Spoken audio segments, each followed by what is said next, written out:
সাল্লাল্লাহু আলা সাইয়্যিদিনা ওয়া মাওলানা মুহাম্মদ। শায়খুল হাদিস আল্লামা শিহাবুদ্দিন রহমতুল্লাহি আলাইহি ছিলেন একজন প্রখ্যাত ইসলামিক পণ্ডিত ও হাদিস শাস্ত্রের বিশেষজ্ঞ। তিনি 1368 হিজরি সনের 1 রবিউল সানি, যা 31 জানুয়ারি 1949 খ্রিস্টাব্দে রোজ সোমবার জন্মগ্রহণ করেন। তার জীবন ছিল অত্যন্ত সহজ, ধার্মিক এবং আল্লাহর পথে নিবেদিত। তিনি তার সারা জীবনের অধিকাংশ সময় কাটিয়েছেন জামিয়া তাওয়াক্কুলিয়া রেঙ্গা মাদ্রাসায়। এখানে তিনি প্রায় 51 বছর পর্যন্ত শায়খুল হাদিস হিসাবে সেবা প্রদান করেছেন।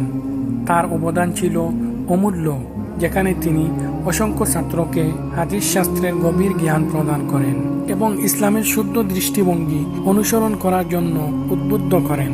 শিক্ষার পাশাপাশি আল্লামা শিহাবুদ্দিন রহমতুল্লাহি আলাইহি ছিলেন একজন মহান আদর্শ ও দানশীল ব্যক্তি।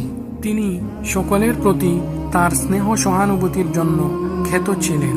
ছাত্রদের মেধা বিকাশে এবং ইসলামের প্রতি গভীর ভালোবাসা সৃষ্টি করতে তিনি অপ্রাণ চেষ্টা করেছেন।